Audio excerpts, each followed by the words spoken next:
Give it to me. I can take it. Okay. Now, not really.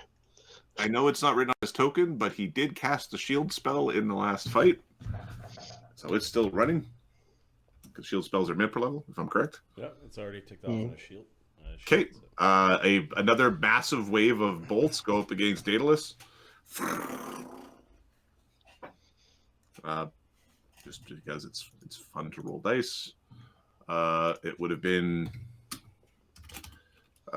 15 d4 plus 15, 47 damage to Daedalus, half his hit points. He would have been bloodied by that. Okay. Oh, there's two more up there. Yeah. Oh, yeah. Balmaris. Balmaris is going to attack the door with rocks. Knock, knock. Okay.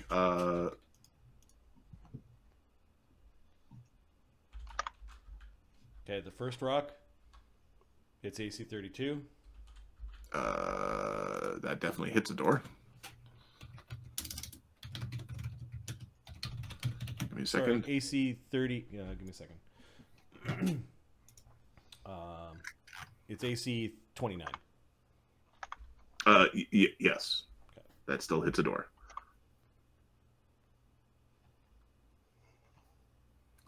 All right, it's not a burst DC. It is also not. It is one of these. Okay. How much damage do you do? Lots. Lovely. 59 damage to the door. All right. The door's open. The door's open, and this dude has a bunch of splinters in his face. All right. Can Balmaris see anybody in that room? But yeah, there's a strange man covered in chains, and he's getting the second rock. Okay. AC 24. Hang on a second. I need to find 2 less. AC 22. AC 22 misses the man. Okay. He says as he searches for the bloody friggin'. Where did it go? Fireball.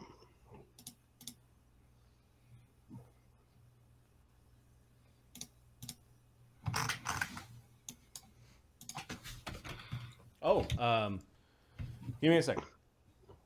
Power attack's -3, so that's actually 21. But can we hear the drumming from Grimsby, who's like 100?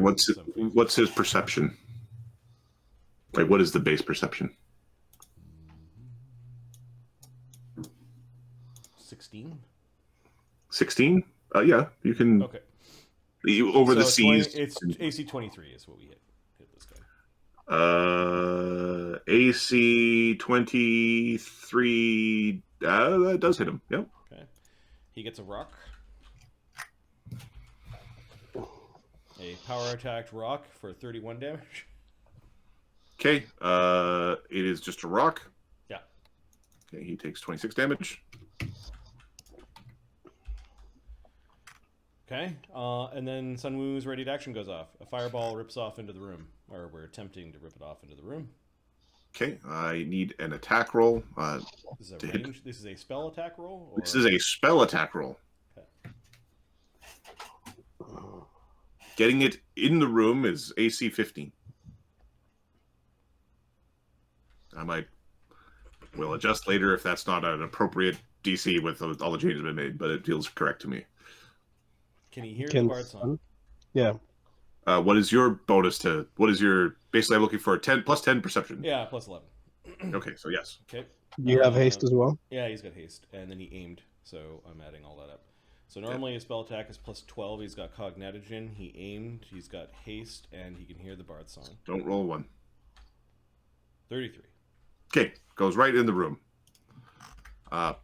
Where in the room do you want it to go off? As far back as we can make it. As far back as we can make it. Yeah, so the rear we'll wall? go. Halfway in the room. 20 feet in, like if there is 20 feet there. Okay, If so not, it's going off against a wall. all right, and it's going off here. 5, 10, 15, 20. So we want it centered here. Okay, you want it centered there. All right. He also has C invis up, so he knew something was. So that isn't a square. That was the. Oh, there you go. Okay, I need a caster level check.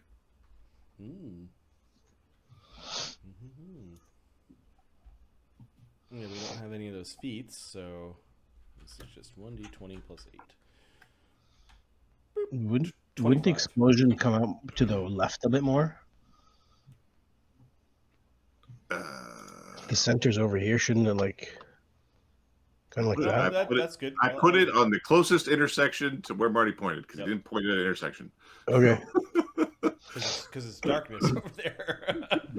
25. 25. Okay. All right. There is some sounds coming from the room. What is the save DC? This is where we had our gunpowder. Save DC is 24. 24. Okay. All right. So, and this hurts. Yay. All right. So, I think 3 of those guys got caught. Yep.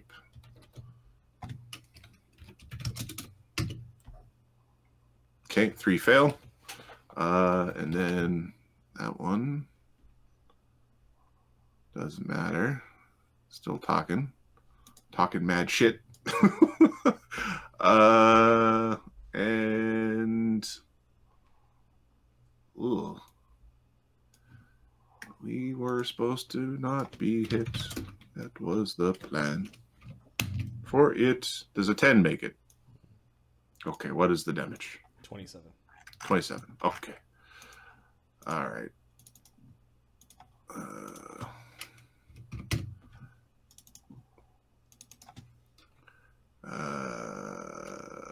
3,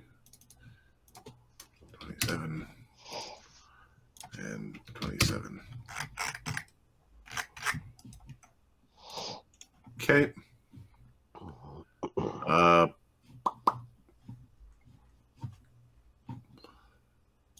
Next on the initiative is Sodak. There's a big hole in the door. You can obviously, Sodak, you can hear Gon's voice effectively from that room.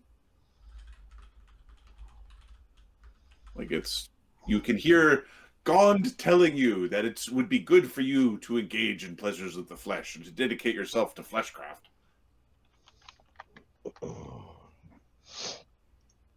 First things first. This fucker's got to go. You don't want to be yeeted from the boat. Yeah, Yeeticus Giganticus. It's a -4 to attack from prone. It is -4 to make melee attacks from prone. Yeah, All right. I think bow attacks just aren't possible, and I don't know if you gain a bonus. Give me a second.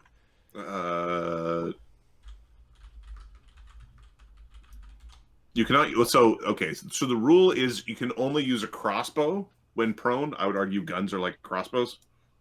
I believe like- they are. Yeah, Okay. it's probably under the guns where they say they can be so- used prone.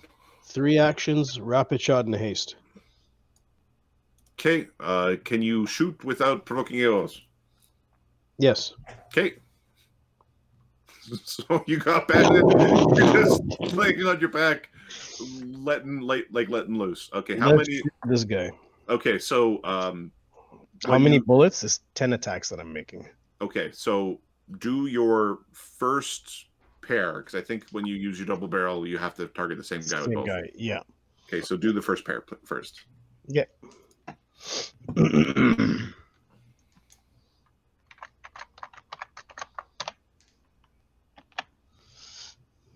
33 and 20. Touch attacks? Yeah. Okay, those both touch. Okay, I've got a. So that's plus 18 plus 36. 2d12 plus 36. 49. Okay. You pop one through like his breastplate, which is exposed in certain locations. You end up targeting one, and it goes right through the chest. He is dead. Okay, 1. That was the first part of your rapid shot. Right, it was the first double barrel attack in the rapid shot. Yep. Oh, get right. him! Get him! 2. Okay, has better touch AC than Grug. This will be my haste. No, this is the This second is part of your Or rapid second. rapid shot. Second rapid shot. Second rapid shot. So plus same bonus plus 15.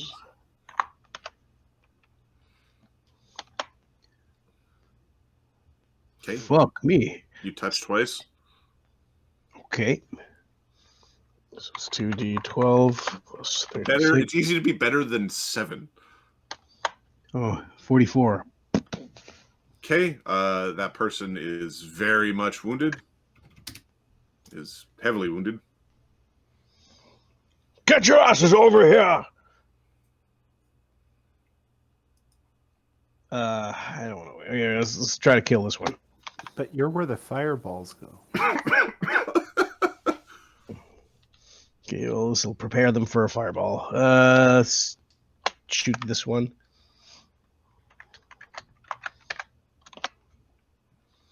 Is this the haste now, or is this the second attack? You can now take whatever of the actions you'd like. Okay. This will be my sec. So I'll leave the haste attack for last. I hear some movement upstairs, so this will be the last turn before we take a short break. Okay, 18 and 16. Okay. 86. 41. Okay. And this guy's a prick. Let's shoot him. Okay.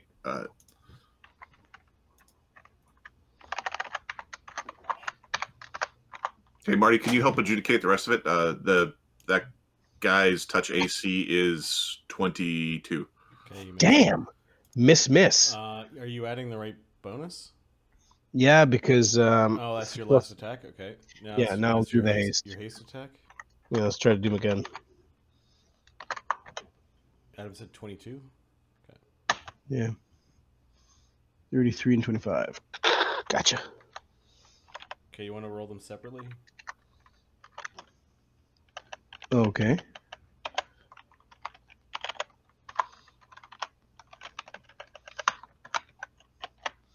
Uh, 28. Okay, he pops his shield spell to block 20. Takes 8 damage. 30. And then can't do anything against that. So I don't know what 38. I don't think 5th level. I think he's super injured. Okay, 1, 2, 3, 4, 5. Done. You've got a Need swift. some. You've got a swift. I have a swift, yeah, but I can't do anything with a swift. Oh, wait. No, I can't. I need a move to stand up. Oh, you could go into the shell and then stand up next to Oh, it. wait. Moving into my shell is no, it's popping out as a swift. Moving in is I a see. Okay. All right. Now you're just lying on the ground. It's a move action. If anything, it should be harder to throw you overboard. Technically isn't, but yes. Black Dog's hounds are rowing. Hateful Grug is dead. Grimsby. Have himself don't spread the flesh. that's right. He failed the saving throw. I don't know what's going on here. Yeah, well, I'm gonna go into that room and start shooting eventually. Ogozu's going to eat the dude that's attacking Lee, I think is what we could do. It would be kind of scary, even if you're a high-powered caster, being in this room here. Yep. Because there's rocks flying in, and all you see around this corner is probably blood and guts flying across the deck and screaming. Okay, between the constrict and being forced out the gullet, it's just like this guard took 72 It's a dead damage. guard, So yeah. this guard gets ejected, is dead.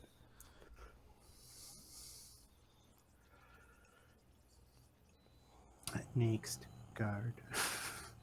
The next one, I guess, that was a bite and a constrict. So, yeah, that guard. The attack for Ogozu would be plus 25, minus 5, so 20 on the secondary attack. I assume AC 27 hits. 33 for the bite, and then a grapple, which constricts for 41. The guy took 71 damage. Here, I'll put the damages on here just so that Adam can figure out yeah. if they're still alive. I could use some rocks over on my side or any fucking buddy, Freddy.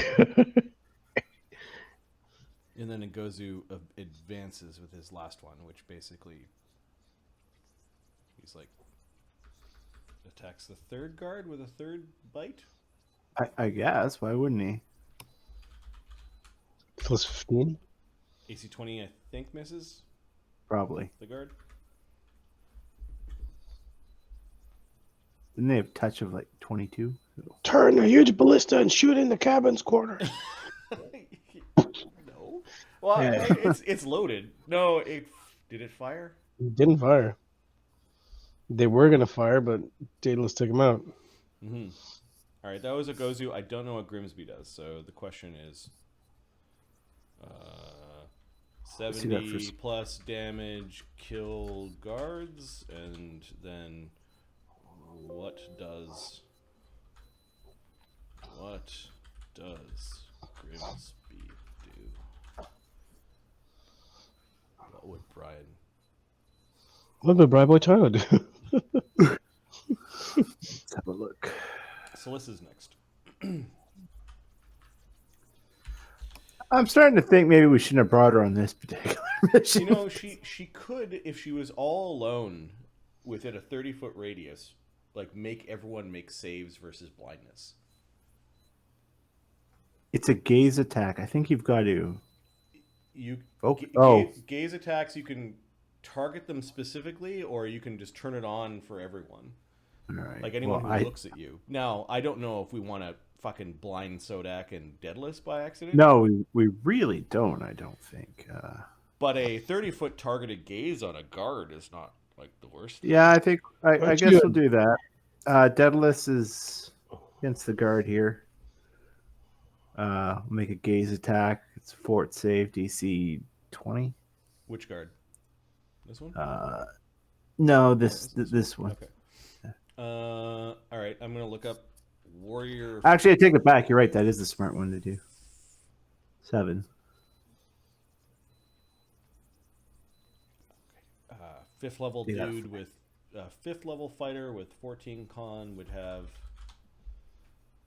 what for fort save? Probably decent.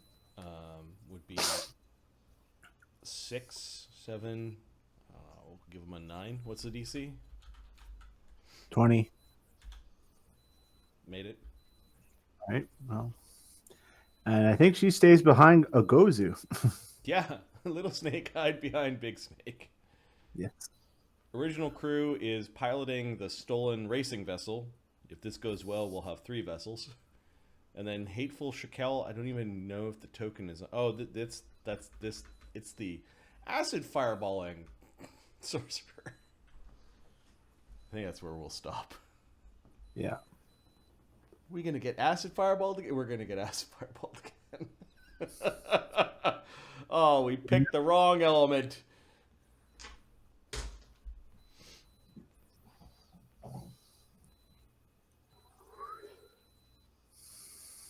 Unless Grimsby could do something.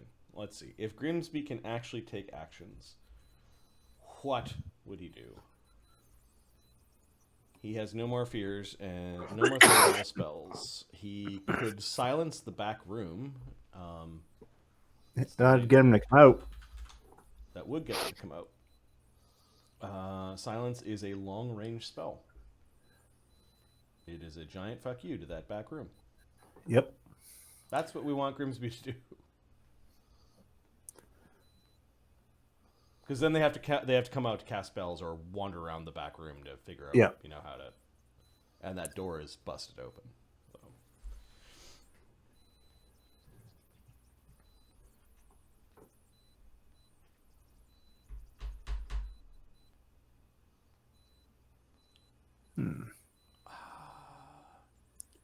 What are we gonna do if this boat is crippled and there's lots of people in the hold? Oh yeah.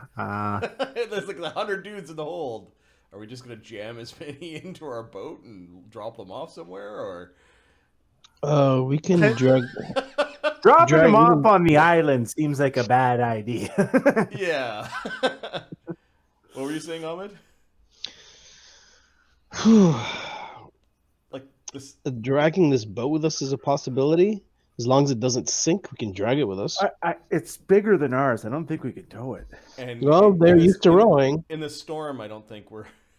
No, not in a storm for sure. No. In this storm, we just drop anchor. But in the once it's out, we get to the nearest place and like a nearest land, get them to row there, and or just sail there. Hopefully, we can fix it though. Fix it enough that we can move it. I'm hoping that between the two boats, we have enough like just cargo space to jam these people into. Those are kill these bastards. There's the smallest chance that an uncontrolled boat with that random table of destruction Just like, sinks. the whole thing just sinks, right? And you know all those slaves down below rowing are chained up. They're not getting out. Yeah, Karen's gonna have a fucking Fit. yeah, he's gonna have a fit. Yeah, so basically we're playing a game right now. We've disabled their boat because the control checks without that steering wheel are ridiculous. It's like minus 10 or 20. Like it's like don't have your wheel blow up. Kill those casters as quickly as possible because every round this boat is like teetering on the edge of doom. Yep. And the 12 sorcerers might be down there. Yeah. They might be chained down there because why? Well, we didn't find them at the other place. So, not that these guys know it, but I mean, in our defense, we didn't plan on attacking them tonight. So, it was just right. We could have waited until after the storm, and they were hostile towards us, so we're. Burby. Yeah, we assumed that they would just remain passive, but well. well, no, it was that they got fireballed and they thought it was us. Yeah, the devil I think was casting illusions or did something to make Yeah. me think that. Yeah, 100%.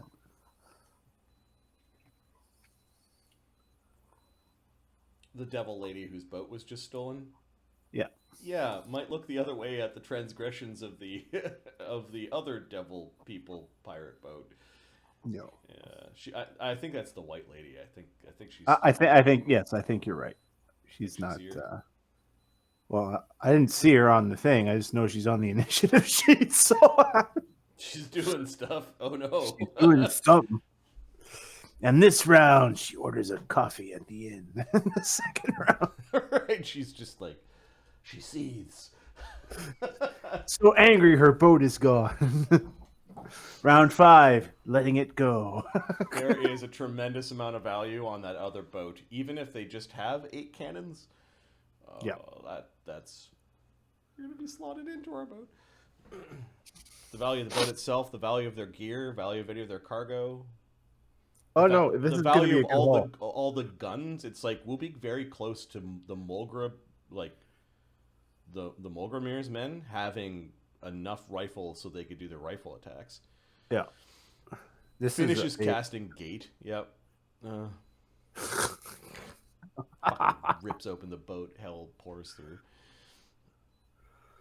No, I don't. I think gate's a teleportation spell, isn't it? I think there's something I am not fuckery sure. on this planet.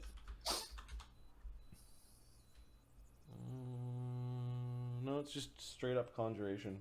Oh, yeah, that's what I thought. Yeah, so 9th level madness works. Okay. There's a handful of casters on the world that can basically teleport around. Summoning has worked. We've cast summoning. Where we were told that like Dimension Door still works and teleport still works, but it has to be within line of sight or effect. Yeah. Yeah, there's some limitations that as low level characters we haven't quite explored. Yeah, I'm fine with the limitations on that. The teleport gank, yeah. Yeah. Not being a thing. I've always thought teleport is useful enough. Everyone would still take it if it was like 1 minute to cast. So 5th ed makes it a ritual. I'm almost thinking like, yeah, it's a spell, but you like teleport to anchors, and it's like, well, no, the teleport goes there. And the more of these big anchors you find, the more places you could teleport to, but it's not a combat spell, right? And your Dimension Door ends up being your combat spell. Mm-hmm. Teleport almost being a ritual is. Yeah, I think 4th ed actually did that too. You learned rituals and you learned spells. I got feedback a while back around fighters and attack rolls. So there's this shitty thing when you're sitting around the table, a bunch of people, it's like, I got my turn, and you're like, I roll a 2, I miss. I now wait a half an hour for my turn again, right? Like, always there's some effect. And then that pirate game I played, the Flint Treasure of Oblivion, they had a neat dice mechanic where additional things would happen. I was kind of like, it got me thinking around how would you design an attack roll system where you always at least did a little something, even if you fucked up. But why would you always do a little something if you miss? Correct. So the key feedback was should we ever feel bad? Is really the feedback I got, and I got it from a surprising place. It was a fellow DM saying, "No, if we wait for half an hour for our turn, it feels like we should be able to impact the combat even minimally on our turn." It was almost like they're making a case for not having attack rolls with the like. Is there like I know in just based on when I say I know in D&D. Yeah. I played Baldur's Gate, and there's weapons where if you miss, you still do a little bit of damage. Yeah. It's kind of like what I guess he was trying to get at. I wonder if there's a way to make it not feel so sucky. And the old timers in me go, well, you missed. I had the exact same reaction that you did. Yeah. Well, you fucking missed. So, what's do better on your next turn? Yeah. But yeah. I'm one of those people who's like, I don't feel bad. I'm sorry. Either because there's more than a few spells where it's like, yeah, I cast a spell. You don't even get to roll. Someone else rolls. Mm-hmm. And they're like, yeah, I made my save. Well, nothing happened. But you can see them walking away from save or suck in the way they did Pathfinder 2, where there's critical fail, a succeed, and critical success. Yeah, but and actually, there's I don't think it's out yet. There's a guy coming out with another system where goes a little bit beyond that, where it's if you succeed by more than 10, something not necessarily a critical, but something it's better than a normal hit. And same with skill checks but and not stuff. quite a critical. But not quite a critical. Yeah, like maybe max damage. I don't know. Yeah, I it's kind of what I'm. It's kind of what I'm getting at. That maybe even there, and you gave a good example of maybe even when you missed, because you're a hero, you do some piddly amount of damage. You do minimum damage. Just to allow something to happen, right? Yeah, like even like in the Baldur's Gate, it's only with a few weapons, and I think it's mostly flail. I think there's a club or two, where it's like, yeah, you miss, but you still do like 1 or 2 points of damage. But that would only apply to certain, like if you get surrounded by like eight characters, you're gonna get minimal damage 8 times. Let's say you're a monk. Let's say I'm a monk and I'm a really good AC. I'm still getting hit at least 8 times. Yeah, but you're surrounded by, a bunch of guys who know how to handle them. Right. So I'm saying you wouldn't give it to like Gumbies. Like like goblins. Probably not. Probably not. Yeah, there might be some ways of making it less sucky, I guess. I always feel like you're having an impact. Your decisions are having. I think that could be a feat. Yeah. Never a loser. Well, that's the thing. Like, how much should that kind of goes? Like, if you keep on asking questions, how much should you be allowed to fail? Is like, I'm like, well, you missed. You rolled a 1. You failed. I'm sorry. We've been doing it for so long that you can't. I don't know how much you could retrain that out of my head, but yeah. I'm kind of the same. Yeah, no, you fucking failed. What do you want? Yeah, because I don't see the one as like, you hit armor. You just friggin' tripped on some shit. Varying degrees of success and varying degrees of damage and varying degrees of effect for a spell. I actually really like that. Yeah.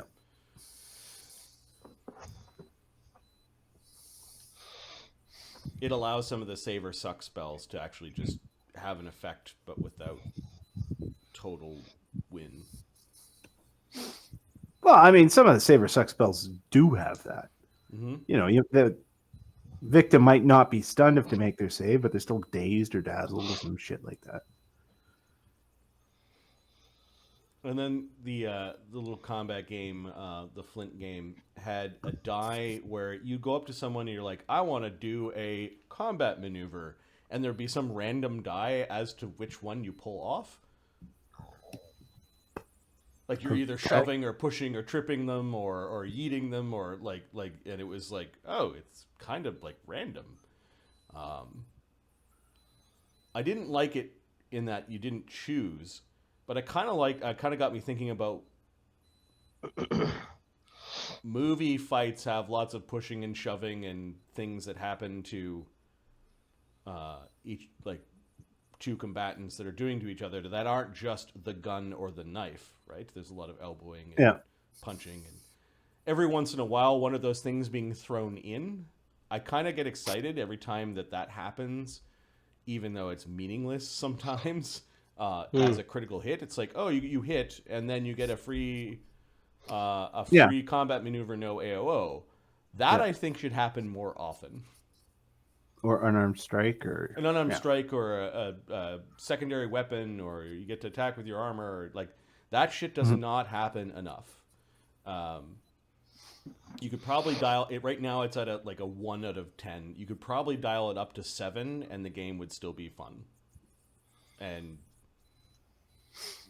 there might be a whole set of gear that you'd collect around. I want like fucking bladed elbows or something, like, so that like your spiked armor might be more of a thing that happens, or heck, you might even take a feat because it's like, yeah, every second or third attack there's this extra thing, and I want to be better at punching. There used to be a feat. I think it was a third ed feat. I can't remember if it was like called Dirty Tricks or Dirty Maneuver. No, it's a combat maneuver in ours. Dirty Trick. No. This is It was a Oh, feat it was a in feat. third ed. Okay. If you did a full round attack, you got to do an extra D4 damage, like base, because you like kicked him in the nuts or something like that, or elbowed him in the nose.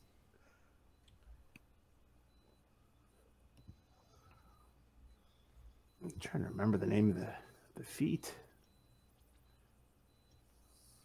There's a dirty fighting feat, but I think it was the sand in the face. It was basically an early version of the dirty fighting, dirty trick or whatever, CMB. But okay, I remember what you're saying. Dirty fighting feat. Tactics of back alleys. Make a melee attack roll normally. If successful, you inflict additional 1d4 points of damage. Just with every melee attack? Yeah. Yeah, there you go. That's actually not a bad feat at all. Well, it's kind of on par with weapon specialization, right? Yeah, it was 2.5 damage versus 2. But weapon specialization is with this weapon. That sounds like it's with everything. Yeah, and it would be an additional die, so it probably isn't multiplied by crits and that sort of thing. So Yeah, it may not be as it good, wouldn't but, be. yeah. No. I mean, sure. And if I were DM, I'd say it's separate damage. So if you're doing DR, probably wouldn't work against anything with DR, unless you've got I think that there's room in a system where you could still roll d20s to hope for a really good hit, and then other stuff could happen that makes it feel like you're having more of an impact. I don't know. Here's the thing: if you keep rolling ones, you shouldn't have much of an impact. That's the thing. Yeah, I'm with you there. That's where I actually do like critical miss rules. Yep. Sometimes you do really well. Sometimes you just fuck up. Yep. and our table is very harsh. Our table is very mean. Yes, it is. Especially when I'm a monk with high strength and inflict unarmed damage to self. It's like, fuck. Oh! That hurts so bad. Oh. I think there's room for us to revamp the table a little bit. Yeah, we've been playing with it for so long, and it's already coded that there is some resistance to change here. But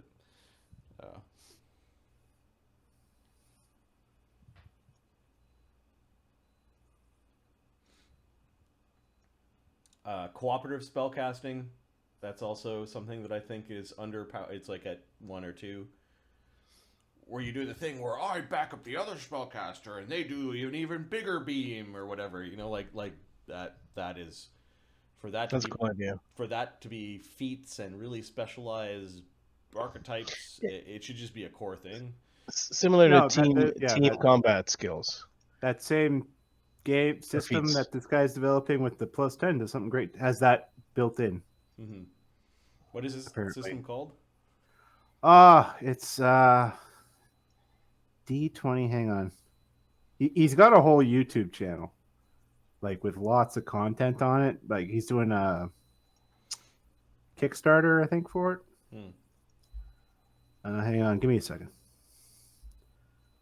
Is something Mark's gonna buy and make it I don't know. I haven't gone through all the content, and there's already been some changes. Mark's like, I don't think Adam would like it at all, just based on the. Ooh, let's play it.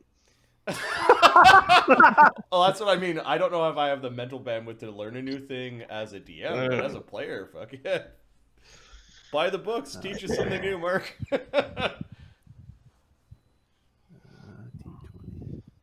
Mark's like, move over, Adam. I'm running the pirate campaign. Called DC 20 RPG. DC 20 RPG.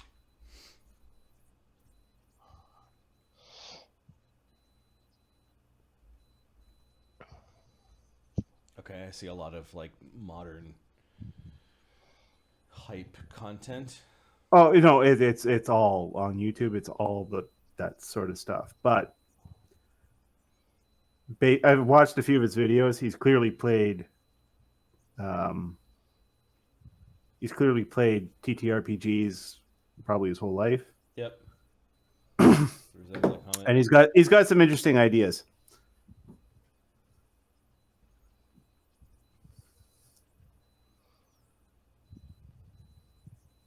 Yeah, okay. Beating the DC, that's a thing that's in Pathfinder 2.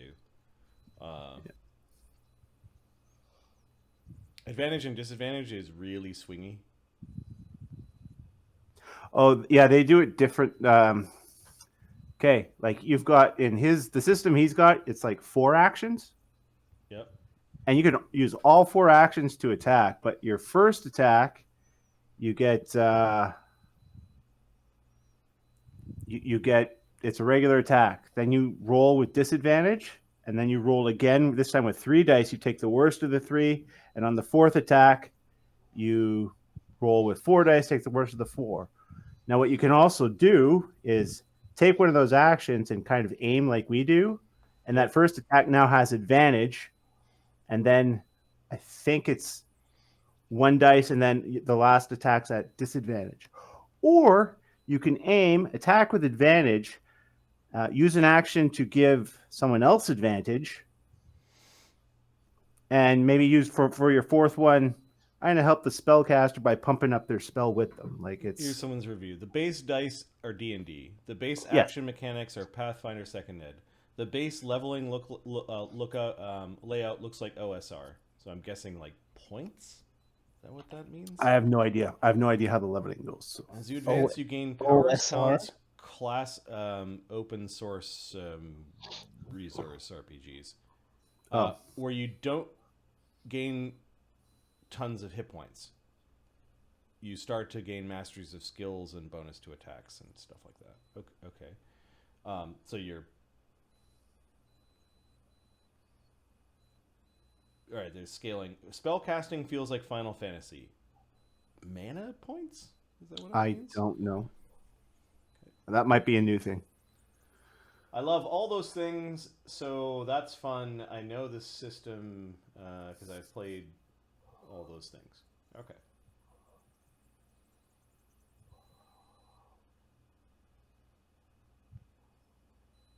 All right, this person's saying from what they've initially seen, they're interested, but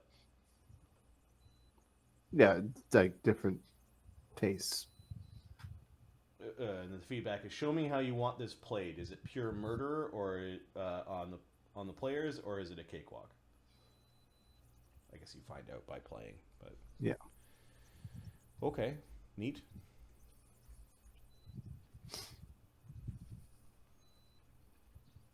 If this is a roundabout way of Mark saying, "I'll buy the books and run a game or two," I'm in. Well, if it ever comes out, I keep seeing it's. Oh yeah, we're doing our Kickstarter. Okay. We're raising money. Right. I'm like, I'm not going to be that Star Citizen sucker. I'm going to wait for it to come out, be in a bookstore.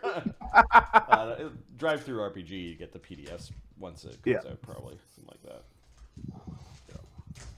Yeah, I can see Mark not caring about the fancy box set or a couple of tokens that come with it, or getting your name in the book because you were. Well, I bought your that mythic. That third-party mythic book you have, I got the PDF. I'm like, I don't need the fucking book. Yeah. One of the PDFs I couldn't find. One of the later books. I forget which one, but it's only been in this campaign. I've started looking at third-party, like intentionally looking at third-party like archetypes and stuff like that. Usually I just ignore them. If it's not Paizo, I just ignore it. Found a third-party monk that uses int. I'm like, oh, Barnabas is going up in int. Well, the thing is, so in this campaign, I would argue, and then in the Rise Manticore campaign, I'm almost of the opinion that, oh, you want an int monk? Or, sorry, an int bard? Then take an int bard.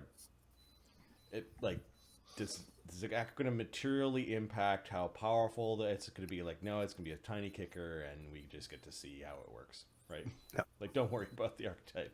I'm an int bard. I want to play an int cleric. Go ahead. Yeah. Sure. Okay, go ahead. Like I almost think it should be, you choose what the source of your magic is, you choose what your highest level, like what your prime ability score is, and you choose whether you're spontaneous or prepared. Have fun. Yeah. And go. Shit, maybe you would like this DC 20 game, because I think that's what he wants to do. That's what he put in. Oh, is that You could be like he's like, you can be an int fighter. You know all the soft spots. That's how you attack. That's how you do damage. Yeah, so extending that to martial classes, fine. Go. Yeah. You would need to find some way to make it so it the optimal doesn't become, well, you only take this choice. Yeah. In Fighter is so good that now it's all a bunch of brainiacs on the battlefield because you'd never take anything else, because in Fighter Why would would be you? like, Yeah. okay. And I feel Adam commented on that. He goes, well, Dex Fighter, because that's the fucking like optimal choice. And yeah, you can build superior Dex Fighters to then to Strength Fighters. Okay. When there's no Dex penalty to armor, yeah. Yeah. Yeah, we also got rid of that, so yeah. Yeah. I'm like, yeah, Mulgrimir at some point is gonna have full plate. He's gonna, like, why wouldn't he? Bard spells. Arcane armor. Arcane's. Oh yeah, you take a couple of those feats and then. Yeah. And if it's mithril, it's still medium, so you really only need well, I still needed 2 feats. So you still have to take both feats. But yeah, you just stack armor on, and that was second ed. Yeah, I think you're right. You wore the heaviest armor you can get, because heavy armor is awesome, and your deck supplies, and there was just no. Oh, that's right. It was, yeah. And yeah. And in third ed, they went, no, we want Arrow Flynn light, and they dialed. I think they pushed it a little too far. Well, no, in third ed, you could be a Dex Arrow Flynn, but you did fuck all for damage. Yeah, that's true too. Like, you couldn't, like, unless you had a strength 13, you were doing like, D6 with the rapier, Right, and then they introduced. So there was, remember that book of feats that we had to ban? Yes, the one in third edition. Sean took all those unarmored defense. Oh, there was this chain of unarmored defense that basically he had like AC 50 at 9th level. And we're like, what's going on? And he wore no armor, so it was like somebody. He carried a shield and no armor. Yeah. No armor. Yep. Elven battle style. You can do int damage. That's cool. Is that in PF2? I'm looking it up now. Elven battle style. Well, you found the way to add into your combat maneuvers too, right? You had that. Yeah, that's a sorcerers can take it as a feat, and I think wizards get it as a. Oh God. Oh, it's just a damage. Okay. Could you give me a second? I need to read the base one.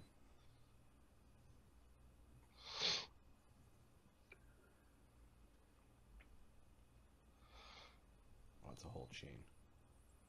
Yeah, Elven Battle Focus adds into damage.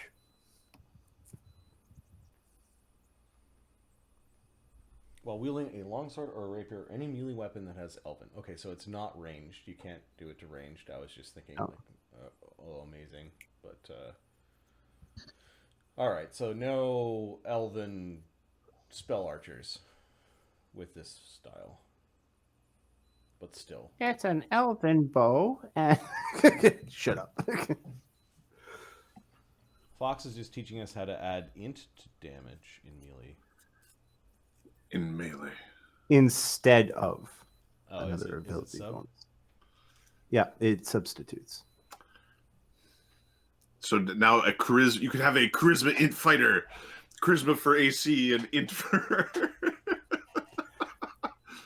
Actually, with the star knife, there's a way to make the charisma. Yeah, the charisma charisma fighter. I am so sexy. You fall on my blade. Falling star style or something like that. It's There's probably something between.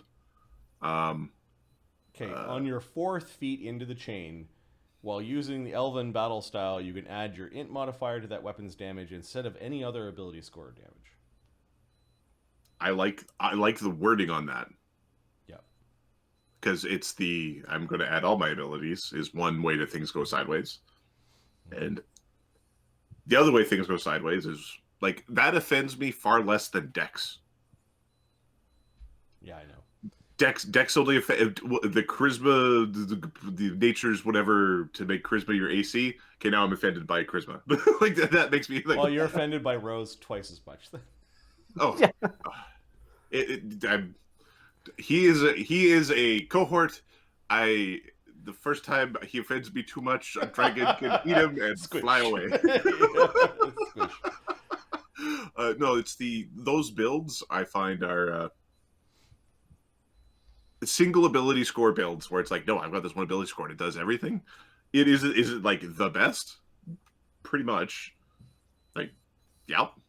It's good to have one ability score to worry about. It makes your gear more optimal. It makes your build more optimal. It makes your decisions I think this new system has that, but kind of built in for every ability score. So it's like, yep, you want to over index on one ability score, then go ahead. This is where, like, I think the physicals and the mentals need to have a balance in there somewhere. Mm-hmm. And the balance used to be you could only do things with certain ability scores. Right? That used to be the balance. Or like divine casters and int, for example. That used to be a thing, and that wasn't a thing. There was no Spark priest. Now, is that reasonable? I argue, and for our Rise campaign, and arguably for this one, we should just allow that to see what happens, just to see. Well, yeah. Now, an int priest would be awesome. I'm a priest of the god of scribes. Well, which makes complete sense, right? Yeah. It's just Ahmed, I think your phone is. Yeah. Okay. No, I've got no problems with that. It's the con in the current system. Con is not fantastic. We've done multiple things that made con less important. Now, do you want a low con? How many of your characters have a con that's less than 14? 0. Adam doesn't. Okay. Adam doesn't roll like that. Because it's kind of important. Well, with the max hit points thing, though, it becomes way less. No, even Sun Moon has 14. I don't think I've created one. Like a 12 con barbarian makes complete sense because of those 12s are just gonna, Now, Adam on principle, it's like, no, I always want at least +2 fort save. I always like this. Adam's internal brain goes, no, con will never be less than 14. This is true. Yeah, even when I made Daedalus for you, I'm like, nope, 14. But I'm writing down inspired swashbuckler with elven battle style. Yeah, that'd do it. And one additional template on the enemies. Which one? It's a template. I don't know. No, this is your elven int blade. I am smart. I cut you down. Well, this is your Sherlock Holmes discombobulate. Your waif of an elf that just is the best swordsman ever. What was it?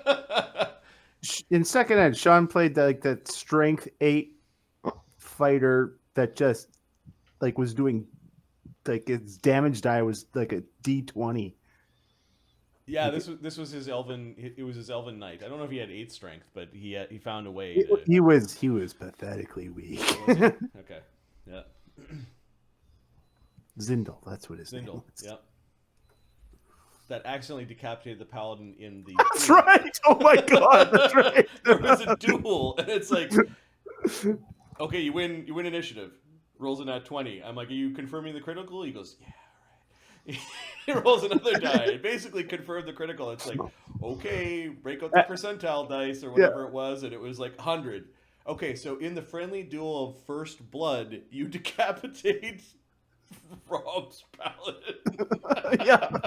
And I think Sean played it up too. He's like, "That's what you get for questioning me," or something like that. Yeah. And he just like, okay, we leave the elf alone. I think his exact words were, "Well, that's first blood." So. Oh, that's hilarious. Dick move. It was such a dick move, but it was back in the day where my groups are so big that I allowed a little bit of internal fighting and Well, Second Ed also lent itself more to that style, yeah, right? Yep. Like the story was there was 1,000 refugees that got trapped in the Underdark and they were battling their way out of the Underdark. So if your character died, you just made a new one that was part of the, like, they were hanging back in the group. And it was like, my job was to whittle that 1,000 down to like 0 and make them fail, and their job was to survive. So if they want to stop in the middle of the Underdark to have a fucking sword fight, I let them stop in the middle of the Underdark and had a sword fight. And it was yes. That's how it turned out. That's how it turned out. That's also the campaign. We had one guy playing a wild mage and this giant book of wild magic possibilities.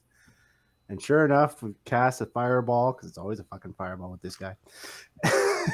And it's like, oh no, it's wild magic. And it was like, you become a god. It's like, what? And it's like, awesome. And Marty's like, yeah, it's pretty cool. Give me your character sheet. He's not in play anymore. It was very aggro D&D compared to how we play. But everyone just made new characters and we kept on playing. Yep. It's also the campaign where we had to split the good party. Once they got out of the Underdark, they're like, we're not traveling with you anymore. Good, we're not traveling with you. So one weekend it would be the good party. The other weekend it would be the evil party. And the evil party ended up being all evil priests. All of them. I think except for one guy. There was at least 6 games where the pecking order of the evil group was established through skullduggery. Like, the adventure was, okay, what are you guys going to do next? Oh, you're fucking over each other for that. They're evil. Yeah, that's the problem with playing evil characters. Right.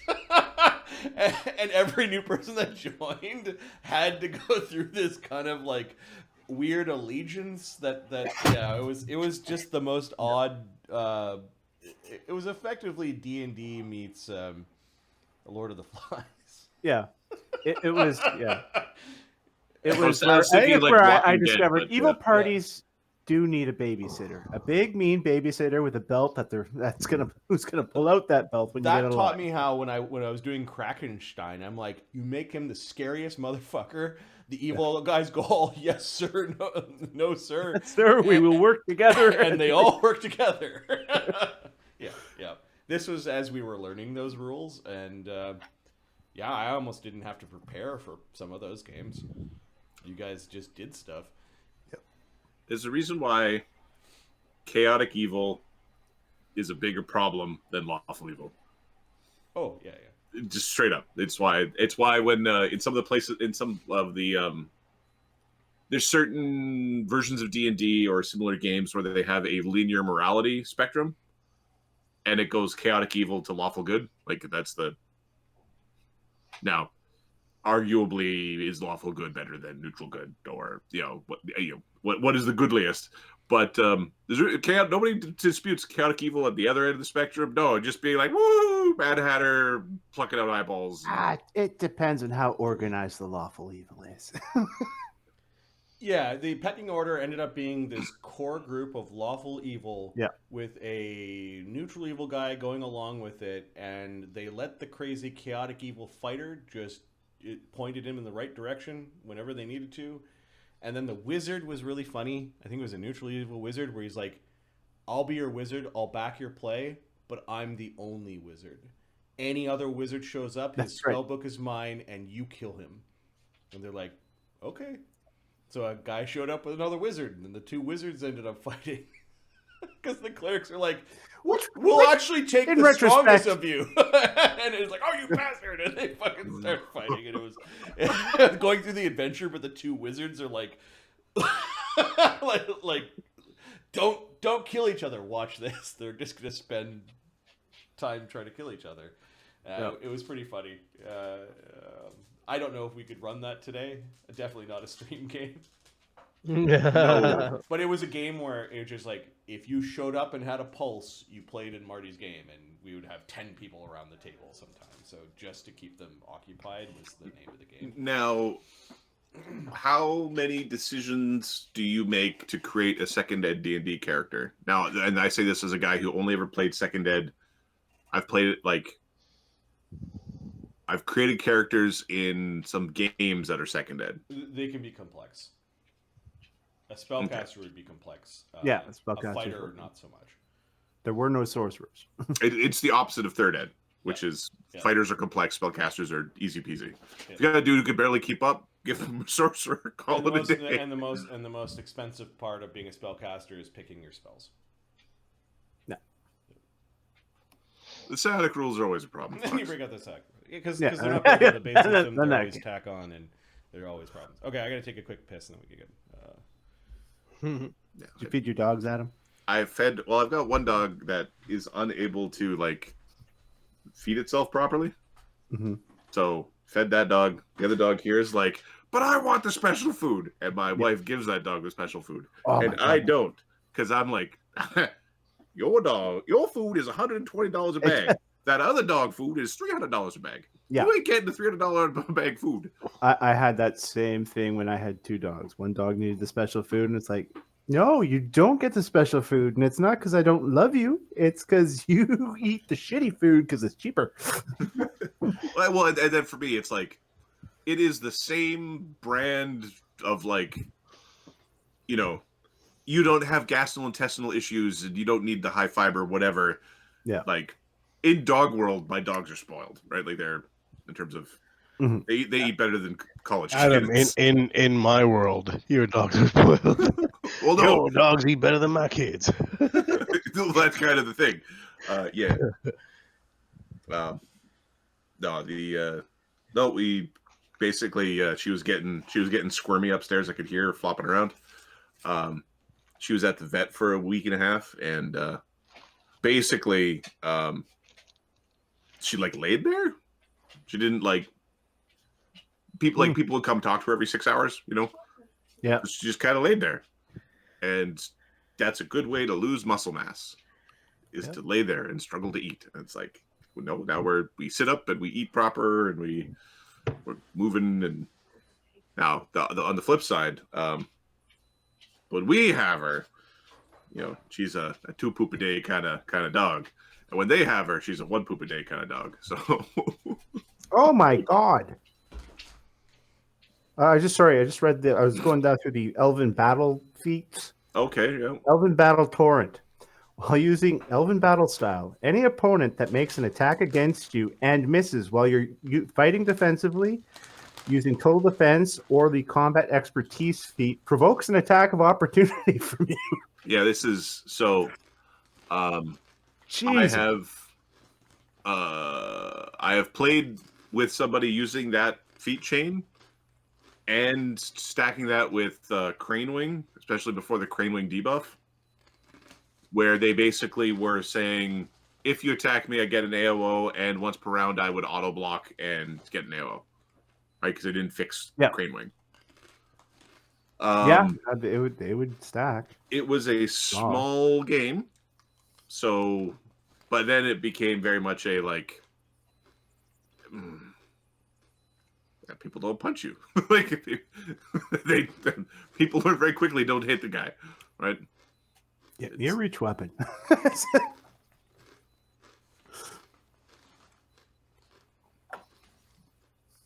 Yeah. All right. Sodak shot things. Did it work? Yeah. One guy popped his shield spell to avoid damage. Okay. And then Ogozu attacked. Is 70 damage on those guards enough to kill them? Yes. 100%. So these 2 guards died. Okay. And then we want. Is Grimsby still able to act?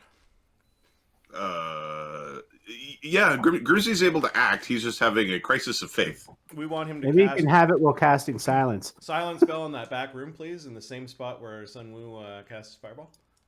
Do you want him to like cast it on the object and throw, or do you want him to cast it Point like in space. I think silence has to go on a thing or a person. Creature, object, or point in space. No, you are correct. Yeah, point in space. Okay. In the 3-action system, a 1-round cast becomes just a cast. Yeah. Yep. He will cast a silence and spell resistance. Yes. Okay. So he needs to crack a SR. But he needs to crack a SR for it to affect certain creatures. yeah, okay, I was gonna say. The silence will be there, but it's all right. We are very good at this. A very silent silence. Good job. Okay.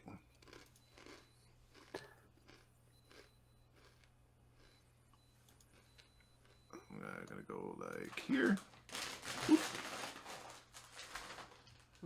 All right. Give me a second. I need to check something.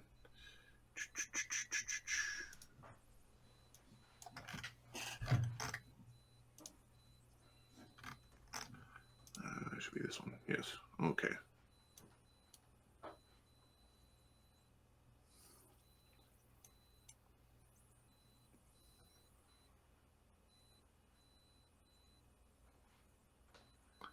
All right. You just saved the party from taking 2d6 wisdom damage next round. Or Grimsby did. Good job. Grimsby.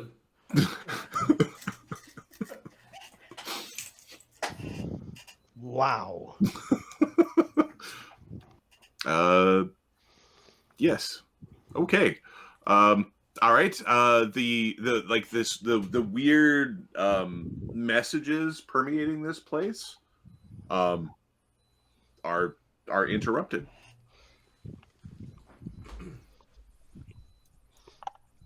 Okay. Hey, sorcerers, come out and play! Sorcerer. All right.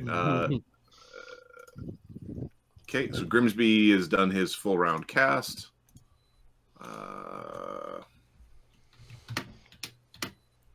The Hateful Shackle.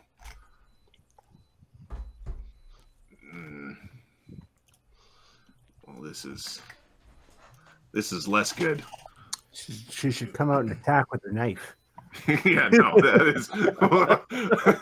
You want me to list the things that aren't happening? True strike knife attack. Okay. Your ship turned. You mean she doesn't do charisma damage on her melee attacks? No. Would have liked to. Shoulda, woulda, coulda. Come and just put her head against the end of Sodak's barrels. I like pain. All right. We need a way.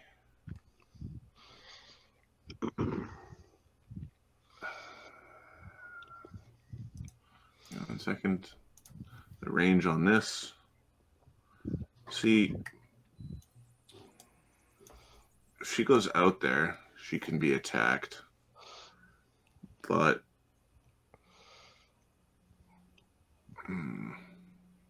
if she stays in there, she can be fireball. Give me 1 second, because this one follows funny rules. Because she is useful for certain ship-based activities.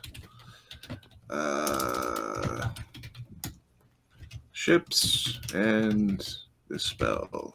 She swaps the deck. Oh, it's gonna.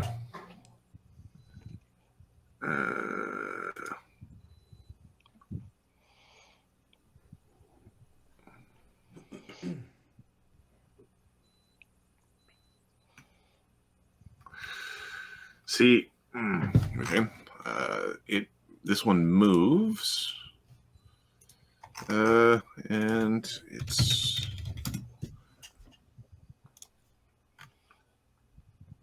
Okay, the effects created by this spell do not move with a vehicle. Is what some third-party supplement said. Yes. Is what a. Well, no, this is. I don't think it's a third-party supplement. That is the. Well, that's what the PFSRD says in the main spell description. Okay, then he cast it on the boat at the back of the thing. No, I'm not. Sorry. I'm not looking at silence. Oh. I'm looking at Cloud Kill. Because she wants your ship to stop moving. Yeah. So, Cloud Killing it. Cloud Kill. That makes it mean. Well, Cloud Kill moves around on its own, so it makes sense to not be... the initial effect is anchored, but then... And what I checked is fogs aren't attached. So if you solid fog, that's also funny. Because you solid fog...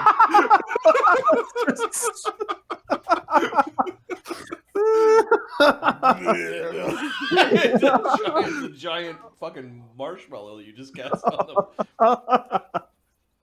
Dude, that's within our ability to cast too. I can check Jin spells just for shits. Yes, so there's a bunch of things. No, the sound spell moves. That wasn't the question. Okay. Solid fuck. We're gonna try this out on a boat. And it acts like a... all right, so this would... but it also dissipates, and it's a storm, so I think the storm would just make it dissipate. Second. Oh, because the wind, yeah. The wind would make it dissipate. I want to see how fast. It would dissipate in 1 round, so it'd be okay. So, I mean, it's bad, but it's not. It's not the. It'll be better to get to your ship and then cast it below the decks. Anybody who's down there hacking at the end is worth taking. All right. Now we are going to move deeper into the ship, and we are going to attempt to dispel this fucking silence, because bullshit.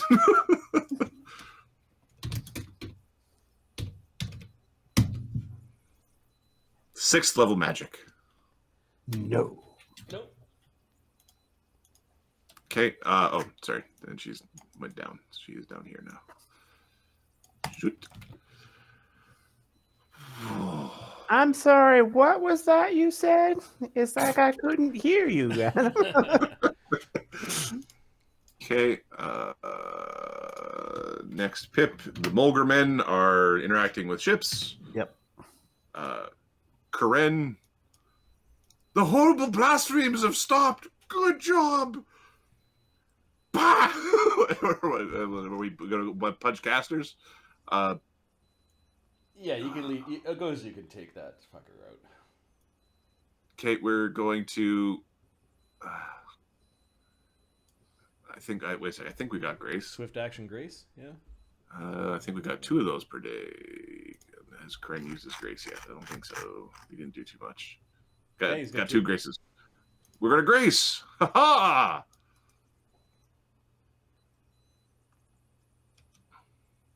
Just run around like a jackass. Just start punching. 40-foot move. Yep. All right. I think it's faster when he's got his mutagen running. It could be. It gains a climb speed. Yeah, faster with the yes. Cool. All right. And we're going to Tetsubo this man to death. Where are the Tetsu's slaves? Where are the slaves? I'm not even giving you a chance to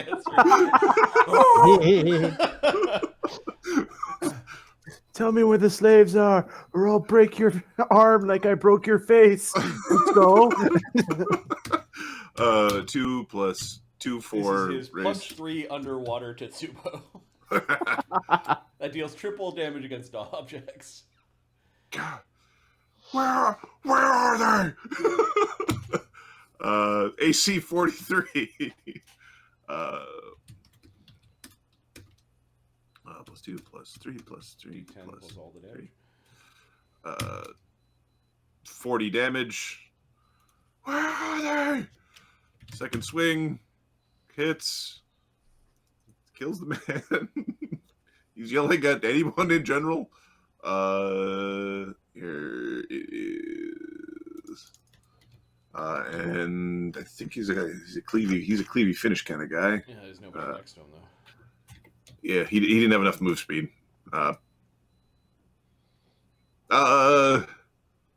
He is smacking the ship. He's supposed to work that way. Right. Just I'm digging down. It's triple damage against the ship. Yep. I think. Against objects.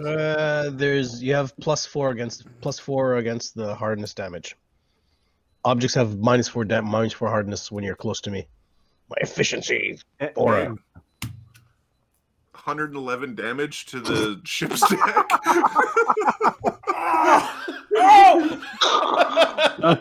Sounds like what deck to me. Okay, so there's I'm gonna put -4. It would take less than a minute, and he beats up a ship just with his club. God, the slaves! There's a hole. There's a hole. Just busted right through it. Yeah. Okay, there's a hole beneath Kahren. We're gonna put the hole right here. This one, that one. Right. He smashes a hole. Below, Kahren found the slaves, apparently. There's a bunch of men below decks that are madly, how's it going? Madly rowing. And I'll just start to uncover this. Who's Spartacus? All of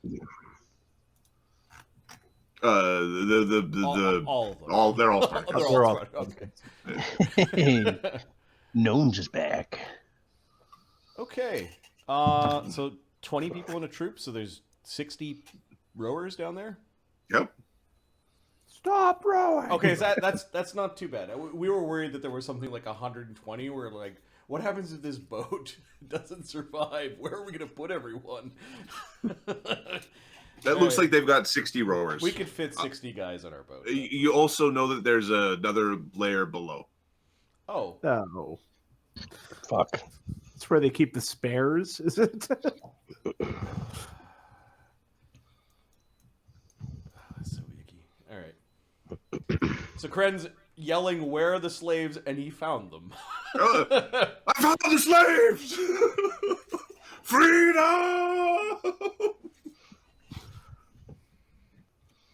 All right. Don't get ahead of yourself too much, Kahren. The ship's wheel is broken. We're in the middle of a storm, and I don't know if they have enough sailors left that are concentrating on pulling ropes and making things go. This could be very bad for their boat this round. Are these rowers all chained or they're chained? They're chained to their seats. Okay. Is it one chain holding them down or individual chains? You have to get down there and investigate. Yeah. All right, go, Kahren. Get ready to feel bad, guys. All right. The control check for the Happy Barnacle. Okay. What are you trying to do? Are you still trying to flank around, or? Yeah, we're trying to flank around. Just really, we just don't want to get hit from behind. This is pretty much 23. That's the aid check from Oh yeah, rowers give you a +1 or +2, and Okay, so +5. rows helping yell out commands gives you a +2. Okay, so 2, 2, and 3, so +7, so we're +20. Ugh, 26. Okay. I need a D20 roll. Oh no! Damn it! Oh, I didn't add 5 from my bar. So 31 if we're at. Oh, it's 32. No, it's plus Your 5. Isn't your plus your level? No, it's +5.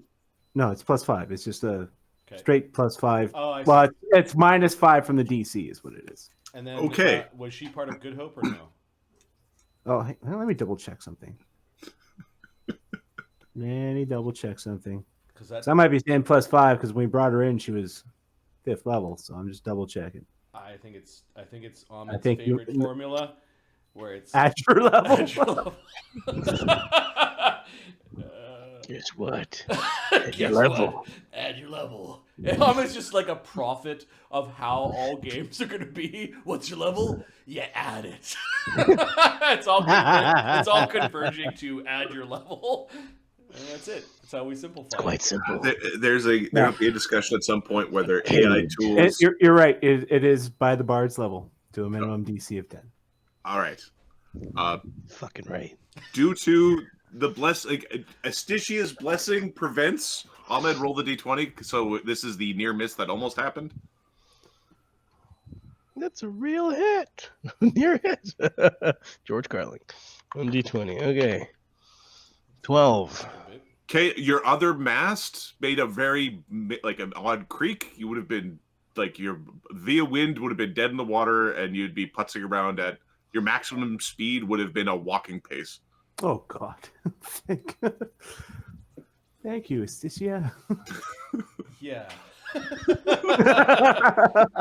Lord of Water protects us. Okay. All right, the other vessel is attempting their check with a broken controlling mechanism. They still have people rowing. The commands are all screwed up. 4, 5. They've got 5 sailors.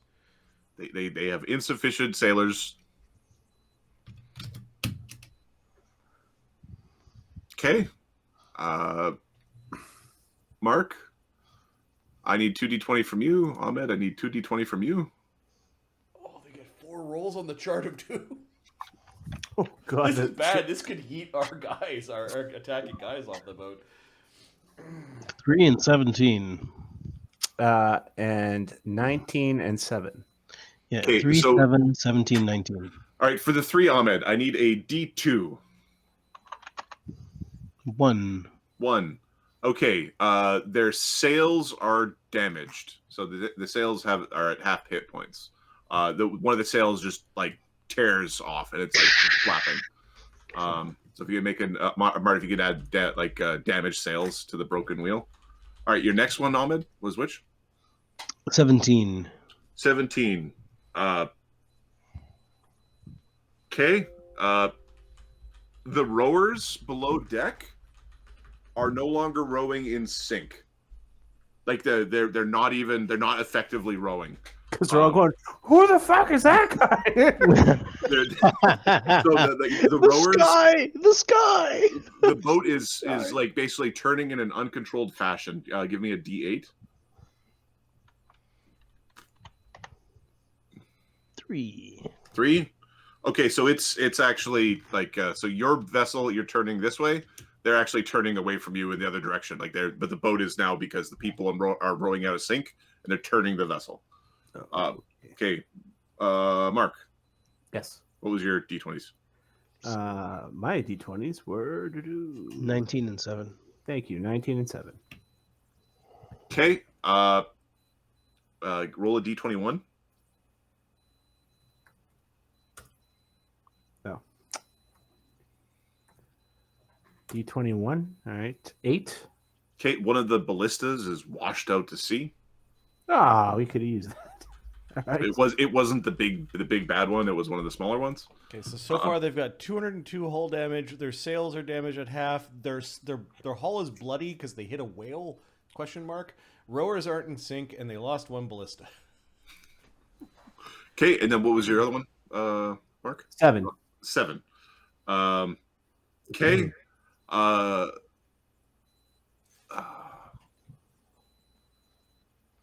right.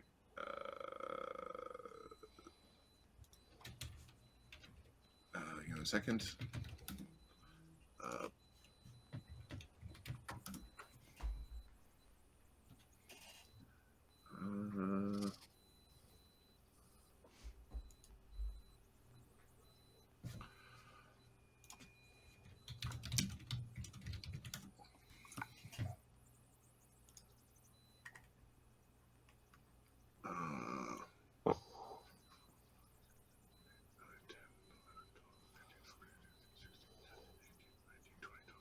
D22.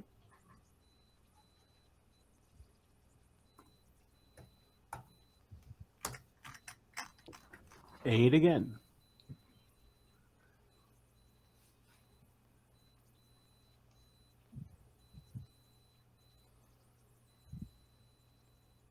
Okay.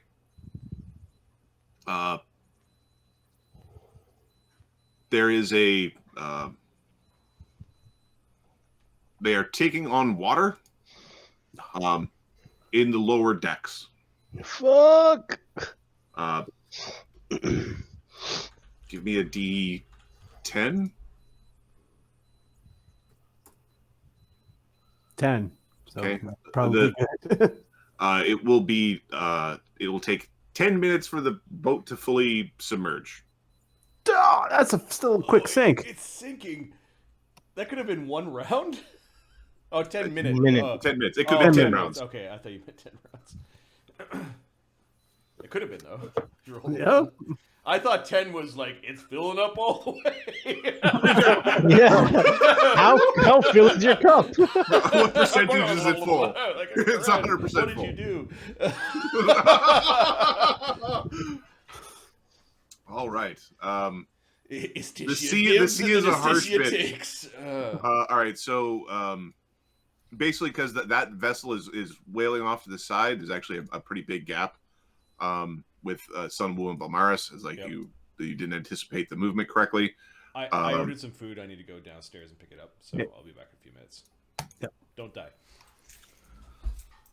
And then he died. All right.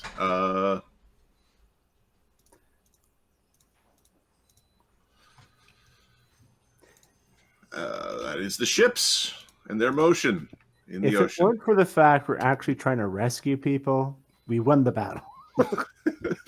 So one of those that you rolled was like, you must have killed an albatross. Something very unlucky happens. So, yeah. Okay. Ganzorig is next. He's delaying. Sounds good to me. Siren is controlling the vessel, I'm assuming? Yep. It does take her concentration. I don't know what you rolled on that last one, but that was still very close to having an incident at the seas. 32 with the bard song. No. Rose is helping control the White Lady. I wonder what happens if I cast this spell on Banta. Lee. Sodak, you mean? Nope. I mean Banta. Banta's very far away. So is she. So is she. Exactly.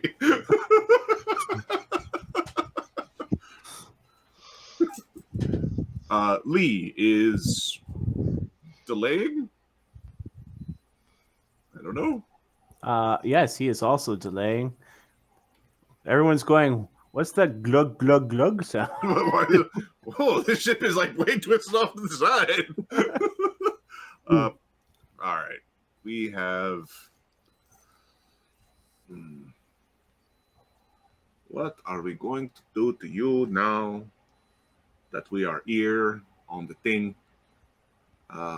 We are having a good time. We are having a good time. All right, so first they heal. Come on out where Lee can see you. He's got gifts.